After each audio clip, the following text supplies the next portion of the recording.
switching from 25 to number 7 this year, what went into that decision and kind of the connection with your father? Yeah, so 7 has always been a number that I've enjoyed. I remember wearing 7 my junior year of high school, and due to like a cultural thing that my high school had, I switched to number 1. But 7 is always something that I've wanted in college, but obviously due to the fact that I was an underclassman and of course D lineman, they don't really get a lot of single numbers.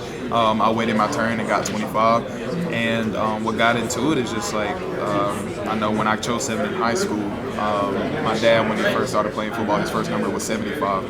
And that was the whole reason I wanted to play in honor of my dad. And so it was just like, I either had to choose 5 or 7, and I like 7 better. And so I chose 7. And now that fast forward just a few years later, 7 opened up, and I was just like, shoot, I got to get 7 in. And plus, honestly, even in the word it says that 7 is the number of completion. And so I'm in my last year. This is my last one. So it's only complete that I wear 7 on my way out. So. Kaimon, you get a little cheap chop in me. Yep. What does that mean to you?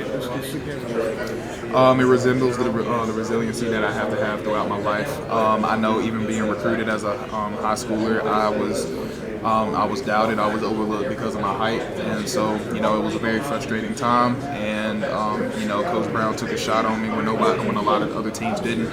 And even just now, when I'm being tried by my faith, or when life starts lifing, essentially, it's like I got to remind myself I got to keep chopping. I have to keep going because, as long as I'm doing what I need to do, according to my faith, I know God's going to have me, and not only myself, but my family and my friends that are around me. So it is a constant reminder just to keep going, just to give me that extra motivation when I wake up and when I go to sleep at night. So always to keep chopping, to keep pushing, just to show that resiliency as I keep on going day to day. I worn it. I got it as a gift. I've been wearing it since my birthday, which was February 28th. So I've been wearing it ever since. I don't think I've taken it off yet. But you've had that motto before. I've heard that motto. Yeah, that motto came from my father when I was a young age, and now to have it on my wrist, it means a lot more. Kaimon, can you give me your best Mac Brown impression? Now, why in God's name are you going to set me up? Now, why would you do Come on, that? man. Where's he at? He over there? There are 110 players on this team. Well, guys, I just appreciate you all being here. Y'all are just wonderful people. I love you so much just to be here at ACC Kickoff. You guys are just amazing and beautiful people. I just love each and every one of you. I'm just so proud of our team. Just getting through COVID. Just understand we got some great, smart guys, and for them to come over here, it's just amazing. So I appreciate you all. That's good. Excellent. Nail Mac Brown in practice with that. I can't. If he catches me doing that, I'm done for it. I'm done for it. Since the defensive changes with the coaching staff and stuff, what are the biggest differences you've noticed with your guys? Honestly, just how locked in we were this year. Not knocking on all the other years that we weren't locked in, but it's just like there's a different attitude in the air in Chapel Hill with our football team. There's like a different mentality that our guys have picked up, and even the guys that we asked a lot of last year that stepped up into their role this year, just in terms of leadership and determination and their willingness to know like we can be the best. And I feel like once you set the vision, once you set the standard, then it's easy for a lot of guys to follow suit and to really adopt that. And so with Coach Collins bringing in saying that we want to be the best defense in college football, we have had a lot of guys to really take on that mantra and really believe it. And now that everybody believes it, now we got to see it and put it to work. And I feel like when we've done that, I've seen a lot of guys take that maturity step, that next step forward of where we needed them to be.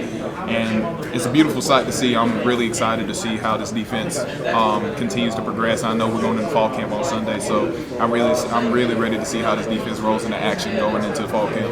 If you've gotten to play college football 25, what has the experience been like for you as one of the top-rated players? It's a blessing. I didn't really think I was going to be on a video game this soon in my life. But it's an honor and a privilege. They did me justice. I didn't think I was going to be ranked this high. I thought I was going to be like a mid-80s, like 85, 86.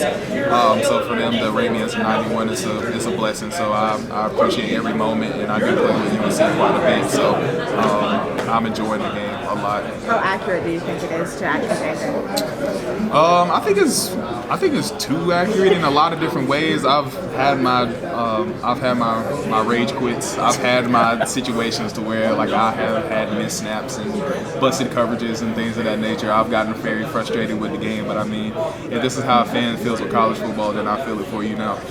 Kaimon, when you look across the roster, whether it be offense or defense, position group or certain players, who do you see with the potential to kind of have a breakout year as far as guys we're not really talking about yet?